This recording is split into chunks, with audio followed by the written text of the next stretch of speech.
a little more on online community. Finance two concepts called Gemeinschaft and Gesellschaft. This will in fact help us to understand how communities were defined in pre-modern period. So these two words were coined by a scholar called Tönnies. According to Tönnies, Gemeinschaft is more of a community and Gesellschaft is more of a society. Now what is the difference between these two? So he says Gemeinschaft is a community in which the emotional ties, the family ties, primary relationships, I'm not talking about second relationship, but people had a shared belief and people wanted to live for others. See, you go to tribal communities. I still remember when I did my ethnography in a tribal community, I see that if someone wants to build a house, the entire community pitches in. So the entire community on that particular day gives up their work, whatever work they've planned and scheduled, and they would attend to this. So it's an example for Gemeinschaft. The ties are strong, and this is not only among the community. See, the ties are as strong as they are within a family. Within a family, you expect, you always see that relationships are very strong, right?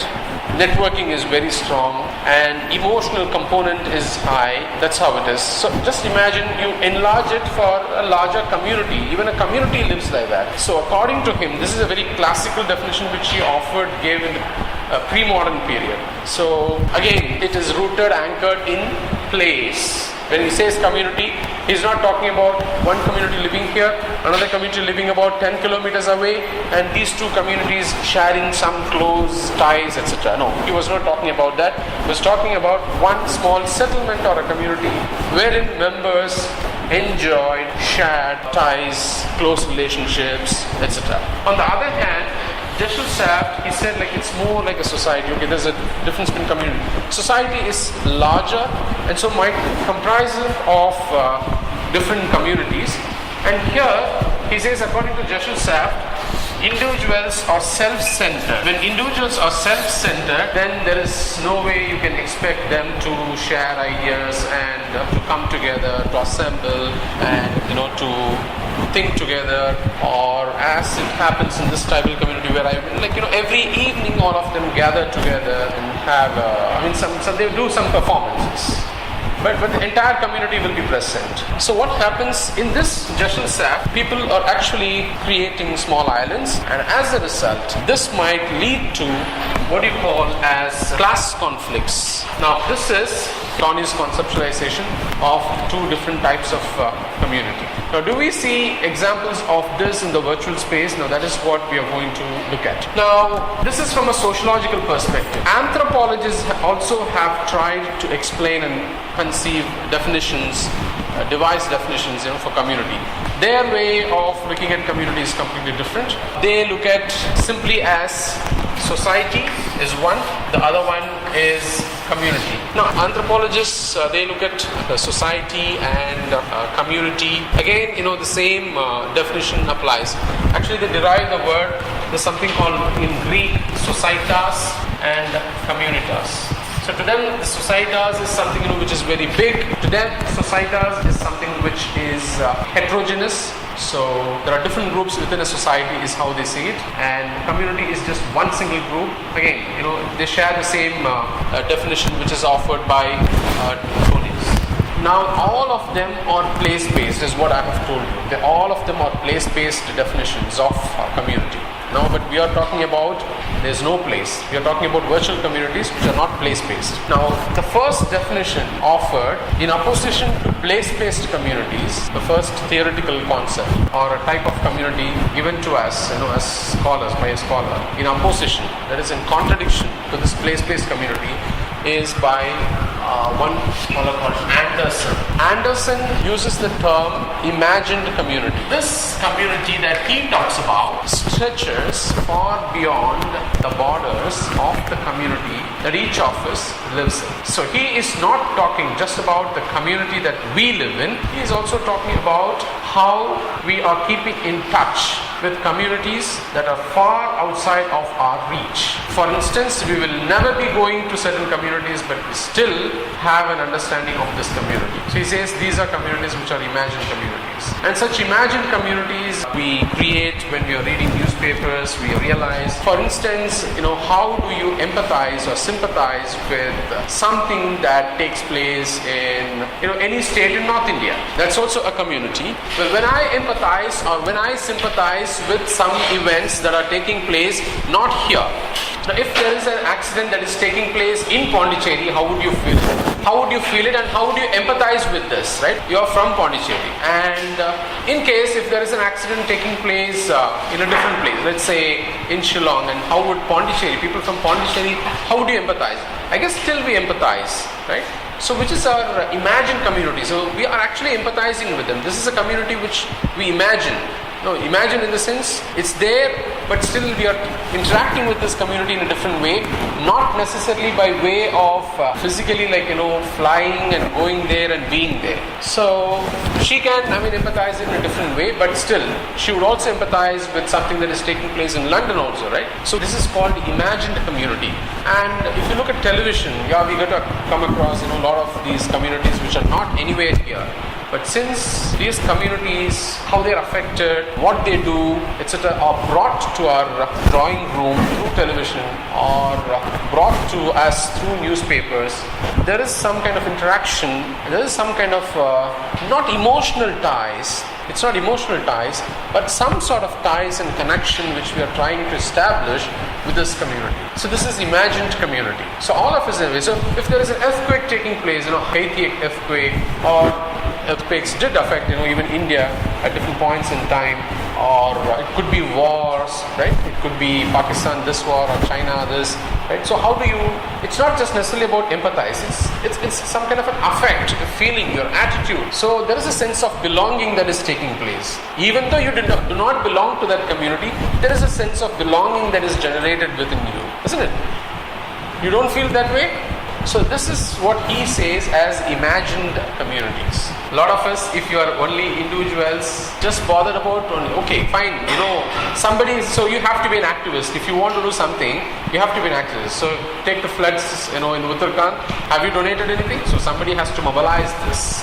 So going beyond that is something which depends on each and every individual. It's each and every individual's capability, and it has to be mobilized. So students should do it. But certainly, when you read, if at all you are reading newspapers, then all these mishaps, all these disasters that happen all over the world should evoke a certain sentiment and feelings within you, and that in itself is indirectly conveying the message that you have a sense of belonging to the community, irrespective of whatever be the class, whatever be the creed, whatever be the nationality, whatever be the religion.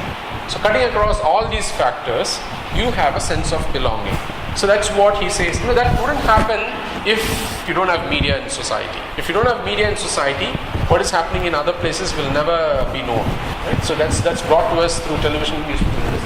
So that is what he says. He calls it as imagined, communities. Now, cyber community is also is it an imagined community? Imagine is how you create a sense of belonging to a community which is not actually tangible. What is tangible?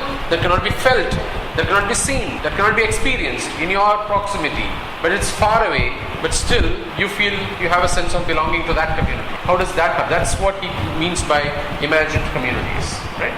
So in some sense, cyber communities, maybe you are a member in a lot of these communities, could also be imagined communities.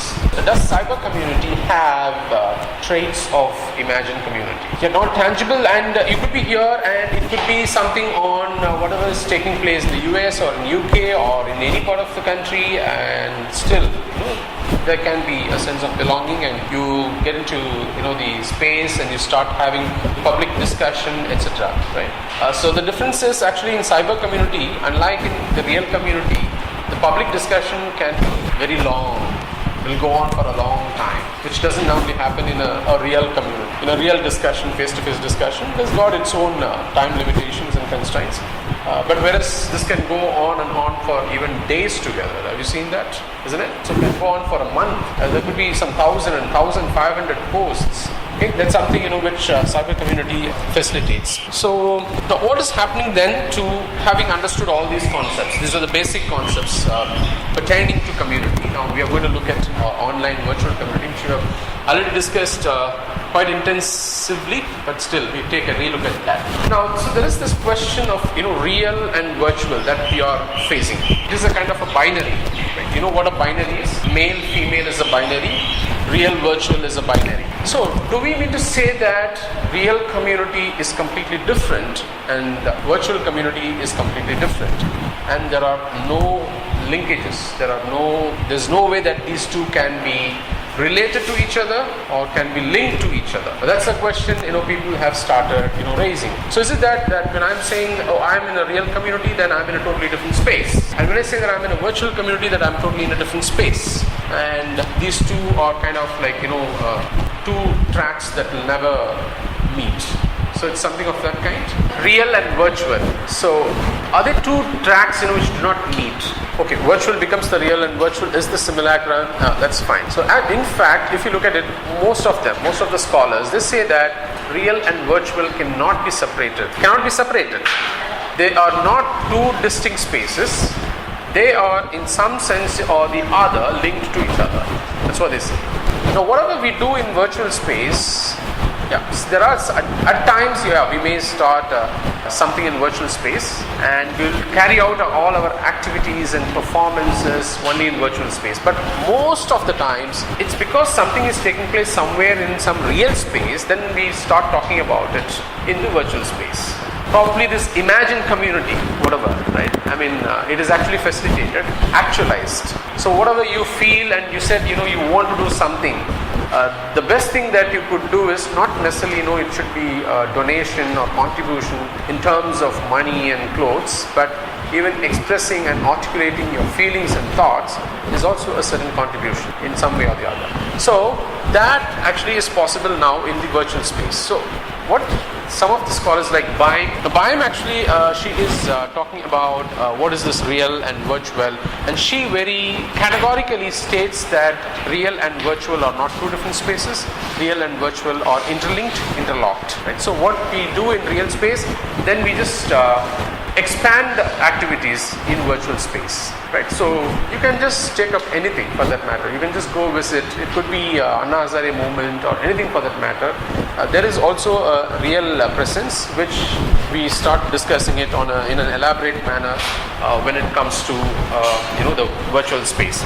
Even there is another reference to a Greek mythology where you have something called Agora. Have you heard about Agora? Now, not the Agora in the Indian sense.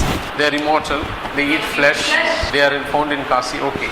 And that's different Agora. But the Agora that I'm talking about, it's actually drawn from a Greek. In olden days, Greeks used to have, it's nothing but a central site in a city. So that's where you have market. That's where, you have parks. That's where you have political assemblies. That's where, other activities like, challenges, fights and fun, everything is organized. So that's the place. It's a happening place. That's the hub of all activities, and this particular place is called Agora. Right? Now you can see how these virtual agoras or electronic agoras are taking place. So there is no such one-site agora as it existed in Greece in the olden days, right? So you have agoras all over the place in the virtual space. Now that said, space is multiple, space is fluid in nature, is what we have already discussed. Then I would like to touch upon what space is fluid now. So virtual agoras, when I say, online communities, you can have online communities based on your school life, right? So there's something which existed in real place, now you are bringing it actually to a virtual platform. It's as simple as that. So you can have a music community group, you can have religious groups and small communities, you can have diasporic communities, so people living abroad in other countries, they want to come together, okay? So there is no question See, place is not actually accounted for. So I can still be in Malaysia, but still I can talk about Indian culture, or I can talk specifically about the culture from of the particular state that I hail from, etc. That explains how space is demolished and how space is fluid. It's not a question of demolishing the space, but it is a question of how it is fluid and shifting, etc. Deleuze calls it a smooth space. So, okay, she raised this, how transgenders live in some space, right? What kind of space do they live in? And when they go online, so what happens? So that's the question that she raised. So I recently presented, like in 2012, which I just discussed with her, a paper on transgender community and the translocal. I saw transgender community as a sort of a translocal community. Trans is like moving from one to another. So they're not actually rooted in one particular locality. It's more of a translocal community. So it's just moving from one location to another. So if you look at the space that they occupy, so there is a mix of both real and virtual, and they seem to be gaining a lot of freedom and gaining a lot of momentum when they switch over to virtual space rather than being in real space, because real space actually does not give them the freedom that they want, or the freedom that all of us so-called normativized and normal human beings enjoy. One, the private space, which is their house, right? So at home, what's the kind of private space they have?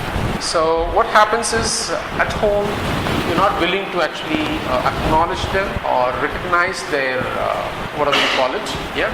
And so the private space, they don't have a private space at home now. And they're expected to comply with normal human beings in terms of attitudes, behavior, etc., which is not possible. And so the private space is kind of ruptured.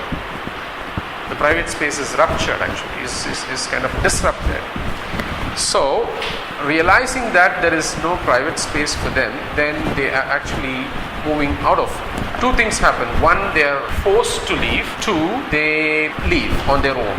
Yes, they leave on their own, seeking some space, a comfortable space, right? Which is accommodative space, a space that accommodates them.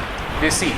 So they move out of this. Now this could be a public space. For instance, if they have to survive, then you must have seen them begging in stations and on trains, etc. Right? So this is public space. So the question that she put to me was, don't you think that the public space of a couple sitting in a railway station is being intruded when a transgender person comes and seek some help in the form of money or whatever? So there is a private space which the couple is enjoying in a railway station, just sitting together and chatting, etc. It's a private space for them in a public space. And she says that a transgender walking into this is an intrusion into the private space. Well, actually that is happening because we have not given the transgender the space that they deserve. So actually we started looking from another angle. I mean, what is the space that is being given to the transgender?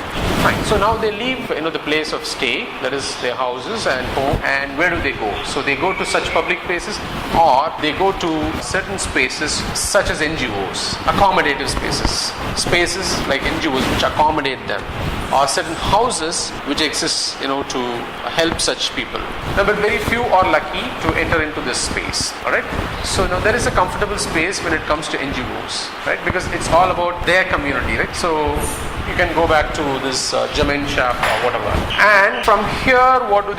They participate in a lot of activities. Can they participate in activities? Can they go to schools? Can they go to colleges? No, that's the question that is raised. So can someone, gay or a lesbian or whatever, like a transgender, come and sit next to you? Will you accept it? Right, in this class, these are all questions of, space. The representation space also. We are talking about both. So now what do? So this particular, NGO, which I was studying, they have their own activities. So there is this lady from Auroville, in fact. So she goes to the US, she goes to Delhi, she takes part in seminars, and she goes to certain universities also. Now, none of the mainstream newspapers publish these articles. So there is a space constraint which they exercise. They do not want to give any kind of space as far as the transgender is concerned. So you can count the number of articles that get published in mainstream media, right? So again, they don't have a space where they can represent themselves. Now, in such a case, the virtual space becomes a lot more easier to project themselves, to tell people like, the activities that they are doing. So they want to actually shift from a real space, to a virtual space, especially to talk about all their activities. So the fact that, these people, moving from one place to another, having workshop, somebody comes from somewhere and there's someone, could be teaching them some dance or some skills, etc. Now, all of this are getting, reported in the, virtual space, right? So they go to, Cochin for a dance performance. So photographs of the dance and others, they are getting reported there. So if you look at the virtual space, if you look at all the stories, there is one which is, in the US, where this lady is meeting some university presidents. And there's another story where this lady is attending a seminar in Delhi. So if you look at this, 1, 2, 3. So the places are different, right? So even geographically, they are moving from one place to another. If you put it in virtual space, it just shows that space is fluid. And also the fact that they can also move about in space the way we do, which only virtual space is doing it for them. The real space is not doing it for them. The virtual space is giving them that freedom to at least feel that, I'm. And then, there are a lot of people who start commenting, who start visiting the websites.